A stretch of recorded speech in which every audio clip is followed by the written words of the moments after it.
모든 이들에게 하나님의 은혜와 평강이 함께 하시기를 축복합니다. 성경에 등장하는 인물의 이야기와 또 어떤 사람의 자서전이라고 한다든지 위인전, 차이가 여러분들은 무엇이라고 생각합니까? 성경에 등장한 인물이 중요한 것은 그 사람의 희로애락과 그리고 인생 굴곡사에 대한 기록을 하는 자서전이나 위인전은 그렇습니다. 그러나 성경은 인생 굴곡에 하나님이 찾아오셔서 그를 만나주시고 그 후로부터는 야곱의 이야기가 아닌 하나님의 이야기, 히스토리, 하나님의 어떻게 선하게 일하시는지, 그를 통하여 하나님께서 어떻게 역사하시는지 하나님의 이야기가 되어진다고 하는 것입니다. 우리나라 조선 역사 속에서도 둘째 아들로서 야곱처럼 큰 아들로 태어나지 못한 것을 한을 품고 산 사람이 있습니다. 수양대군이죠. 세종의 둘째 아들로 태어났습니다. 형은 문종이죠. 학문에 능했습니다. 수양대군은 무예에 능한 사람이었습니다. 병서에 또 밝은 사람이었습니다. 그는 왕위에 대한 소망을 포기할 수가 없는 것입니다.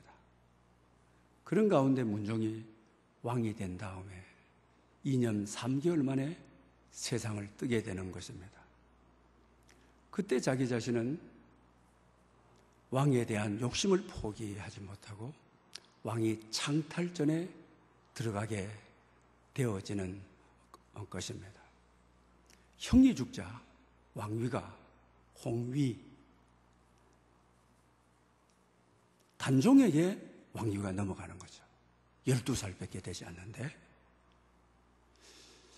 이 둘째로 태어난 한이 너무 크고 야곱처럼 왕권에 대해서 포기할 줄 모르는 자기 욕심과 아집이 대단하였습니다. 그래서 아버지의 늙은 충신 김종서를 처단을 하게 되는 것입니다. 이것이 바로 정유계란이라고 하는 사건이 되어지는 것이죠. 그리고 나서 12살의 왕위에 오른 단종을 잔인하게 죽여버리는 것이죠. 그리고 조선 8대 왕위에 오르게 되는 것입니다. 그리고 그는 정치도 잘했습니다. 특히 경국대전을 자기 때에 편집을 시작해서 성종 때 완성을 하게 되어지는 것이죠. 또 그에게는 많은 치적도 있었던 것입니다. 그러나 역사는 기록하기를 그는 성군이다, 치적을 많이 남겼다고 하지를 않죠. 조카를 잔인하게 죽은 폭군 정치인으로 알려져 있는 것입니다. 둘째 아들에 대한 이야기는 이것으로 끝나는 것입니다. 그러나 성경에 등장하는 둘째 아들의 이야기 가운데 오늘 창세기 28장 야곱의 이야기가 기록되어 있습니다. 그는 태어날 때부터 자기 야망에 대해서 대단히 하였던 것입니다. 그리고 그는 팥죽으로 장자의 명분을 아예 사버리는 것입니다. 자기의 소유권을 가져버리는 것입니다. 아버지를 속여서 형의 옷을 입고 털을 몸에 붙이고 아버지인데 들어가서 축복 기도를 다 받아버리는 것입니다. 그런 가운데 형 에서의 미움을 사고 형 에서의 분노가 하늘을 치닫게 되어지는 것입니다.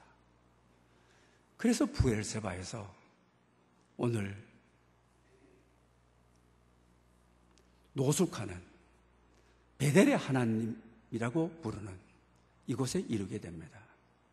38km에서 90km가 되는 것입니다. 빨리 달려야 오늘 그는 피곤한 몸으로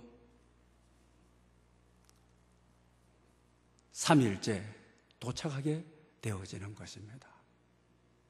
그때에 인생의 가장 낙심될 때에 어머니의 경고를 받아 외삼촌 라반의 집으로 가다가 밤에 야영을 해야 되는, 노숙을 해야 되는 위기에 놓이게 됩니다.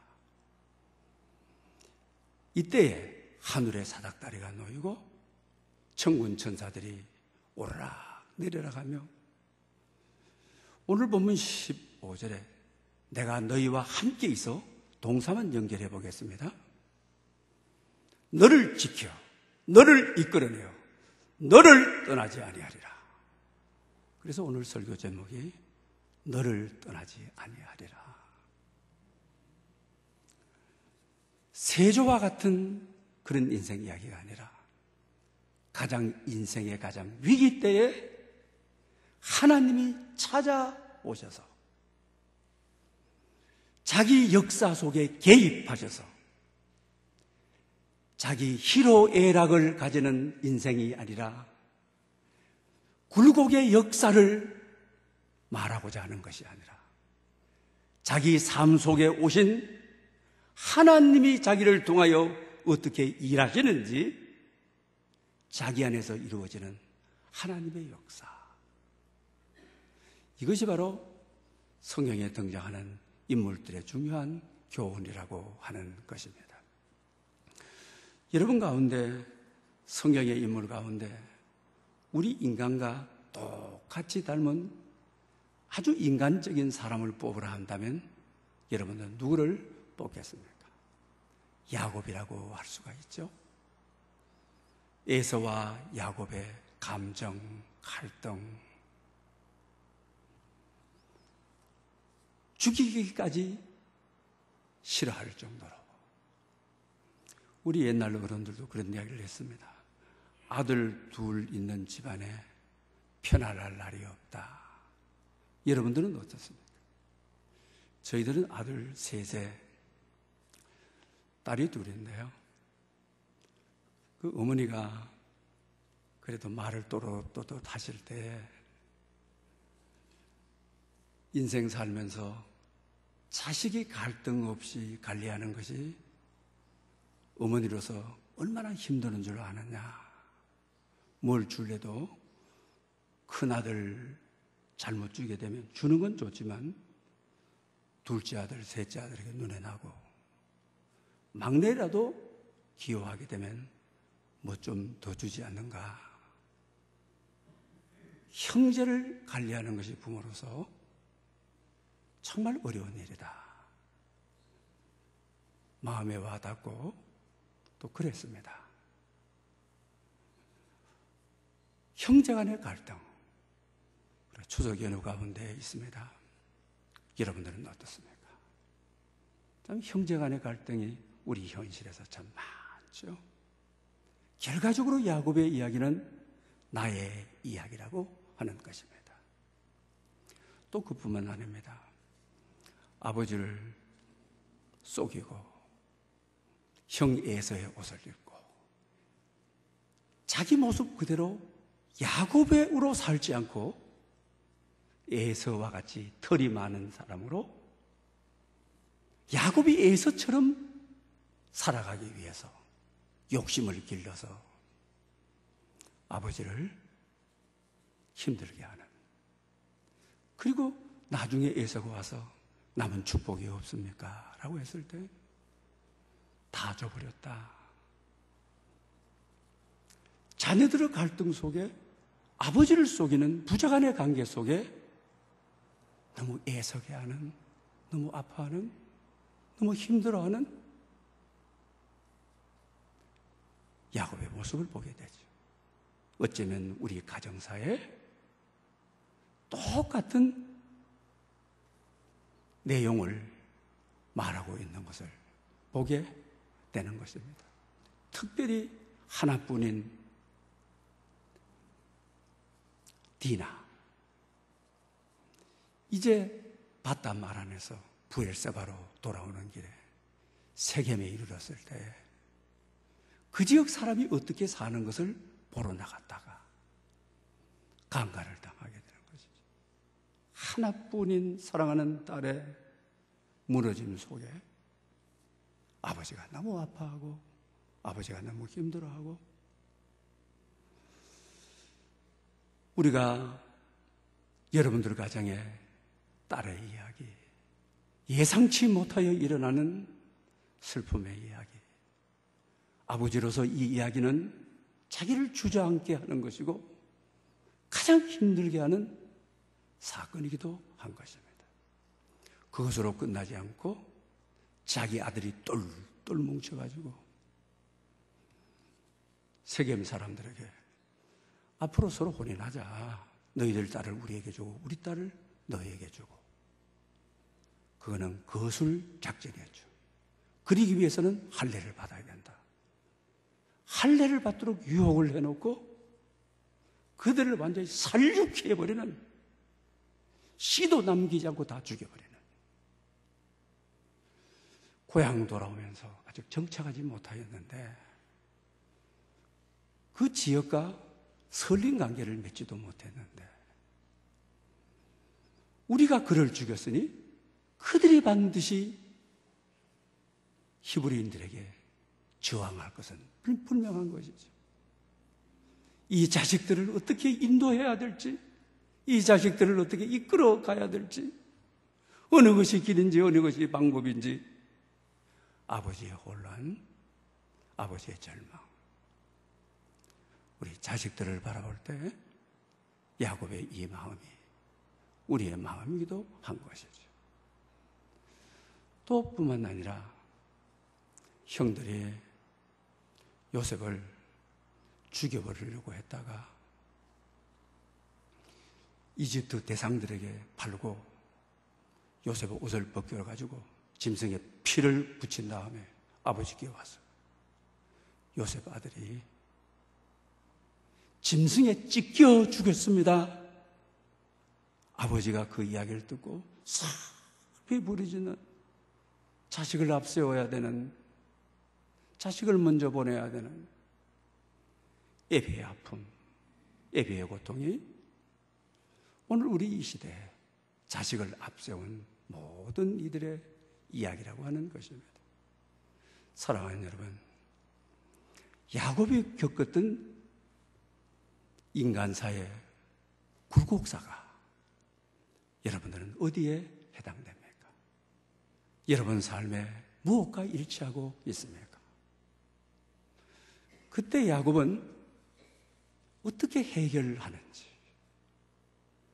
이 혼란을, 인생의 가장 슬픔을 만났을 때 어디서 답을 얻는지, 어디서 지혜를 얻는지, 어떻게 살아가야 될 방법을 얻는지 오늘 본문을 통하여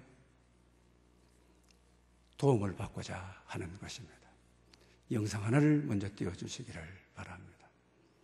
이 영상은 사갈의 야곱의 꿈이라고 하는 영상이기도 한 것입니다. 이 영상은 프랑스의 사갈 박물관에 게시되어 있습니다. 1960년대부터 1966년도까지 6년 동안 심혈을 기울여서 다양한 방법으로 어떤 일을 당했을 때, 이런 힘들고 이런 지친 일을 당했을 때 해답을 주는, 신학적 해석을 주는 장면임을 보게 되는 것입니다. 이 그림은 얼마나 큰 그림이냐면 195에 278 양면으로 되어 있는데, 한 면은 보다시피 보라색 위에 유화로 그려져 있습니다. 한 면은 파란색 위에 유화로 그려져 있는 것입니다. 잘 보이실 줄은 모르겠습니다만 그룹 천사가 사다리를 내려보내 그런데 사다리 끝이 그룹 천사를 찌르고 있는 것이죠.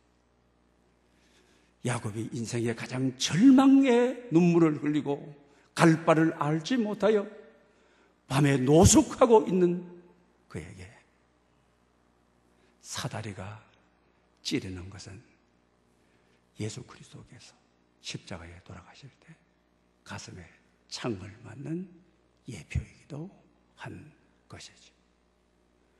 그러면서 놓였던 사다리에 천사들이 왔다 갔다 하면서 오늘 본문이 말하는 대로 내가 너와 함께 있어 너를 지켜 보호해. 이 슬픔의 밤에 노숙하면서 울고 있는 너를 이끌어내어 그리고 마지막에 너를 떠나지 아니하리라. 할렐루야. 이 놀라운 메시지를 주고 있는 것이죠. 그리고 오른쪽으로 가기 전에 야곱이 돌리에 베고 자는 모습이 사다리 오른쪽에 있죠.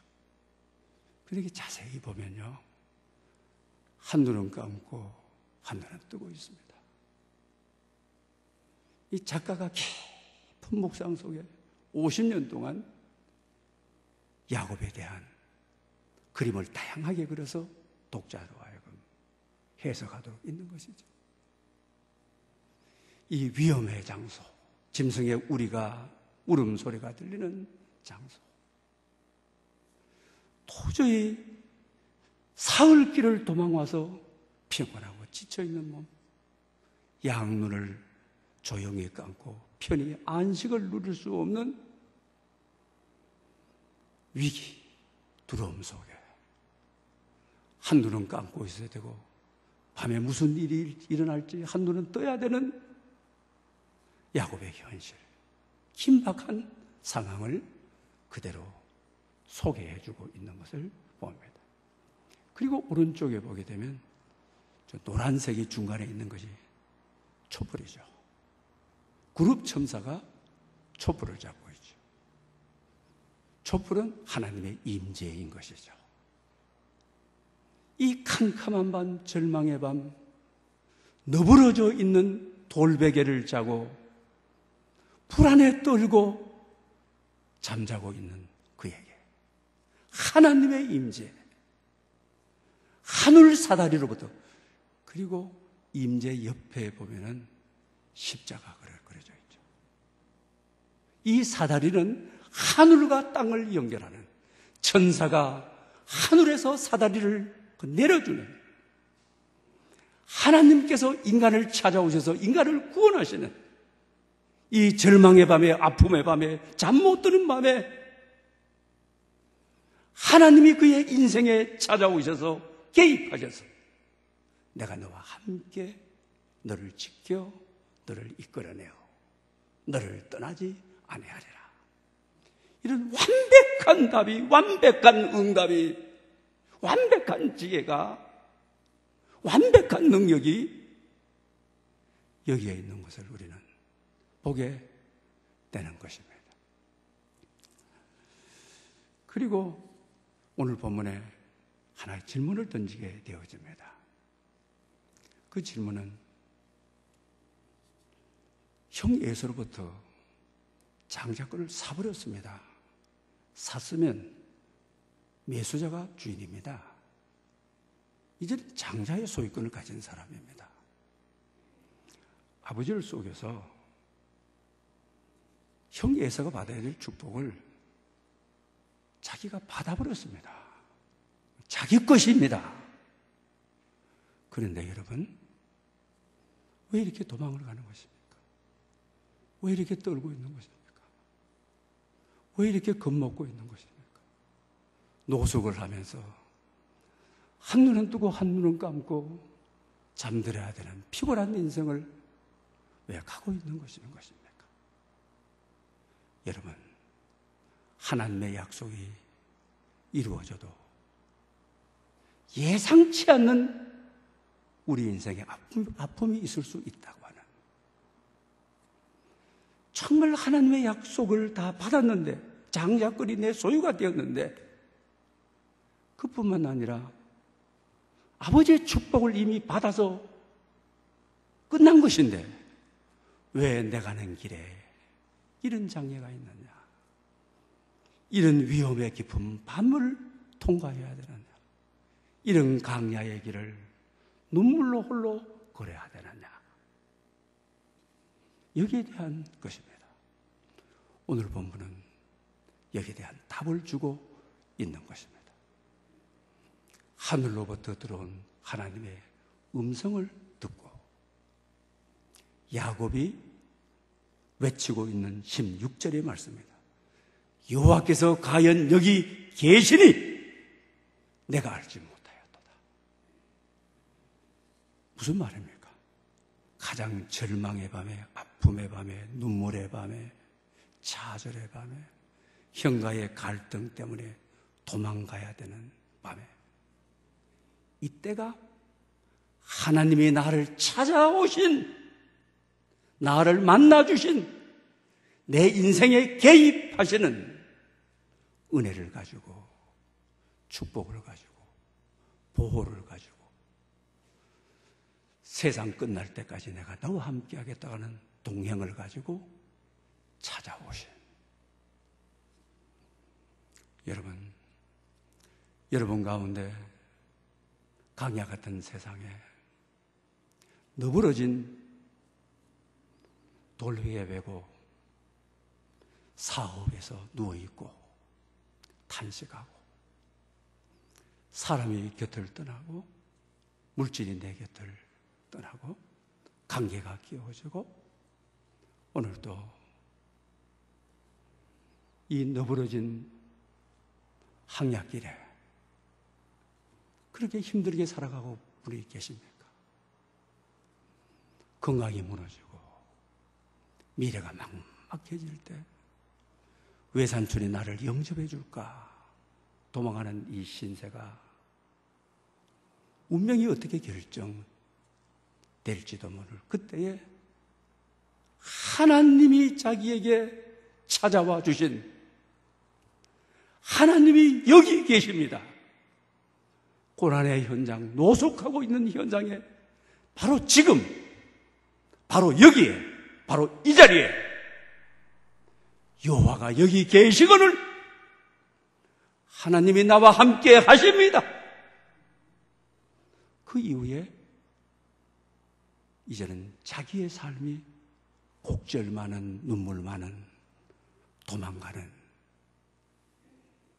야곱의 인생이 아니라 하나님이 개입하심으로, 하나님이 선하게 일하심으로, 선하신 하나님이 그를 인도하심으로 하나님의 이야기, 히스토리, 그의 이야기, 예수 그리스도의 이야기, 그의 생애가 바뀌는 것을 보게 되어지는 것입니다. 사랑하는 여러분, 삶이 힘들고 지칠 때, 주저앉아 있을 때, 한숨만 날 때, 자기를 찾아오신 그 자리에 베델의 하나님을 만나는, 그리고 인생을 힘들게 피곤하게 살아가는 내 인생이 아닌 하나님이 개입해서 이끌어가는 하나님의 삶, 하나님의 열심, 하나님의 열정이 여러분들에게 드러날 수 있기를 축원합니다. 그리고 오늘 본문 13절에 보게 되면 야곱이 아브라함의 하나님, 이삭의 하나님 이렇게만 돼 있어요. 근데 우리 출애굽기 3장에 보게 되면요, 하나님이 모세를 만났을 때 자기 소개가 지존자라 그래요. 그러면서 하나님 소개가 나는 아브라함의 하나님, 이삭의 하나님, 여기에 뭐가 들어가느냐? 야곱의 하나님. 이렇게 들어가요. 시편에서 많은 영적인 시인들이 기도할 때 아브라함의 하나님이요, 이삭의 하나님이요, 야곱의 하나님이라고 해요. 오늘 본문을 지나 38절에 가게 되면 세겜에 들어가서 밭을 사고 장막을 쳐요. 그리고 제단을 쌓아요. 그 제단의 이름을 엘엘 로헤 이스라엘, 이스라엘, 야곱의 하나님, 하나님, 이 말이죠. 이때부터는 야곱의 이름이 하나님 속으로 들어가는, 하나님의 이름과 연합하는, 이제부터는 하나님 자신이 부르기를 좋아하는 아브라함의 하나님, 이삭의 하나님, 야곱의 하나님, 이 허물 많은, 우리하고 또 동지를 가진, 우리하고 또 인격이 같은, 제 잘 짓는 그가 하나님 이름 속에 들어가는 놀라운 상급이 그에게 주어지는 거예요.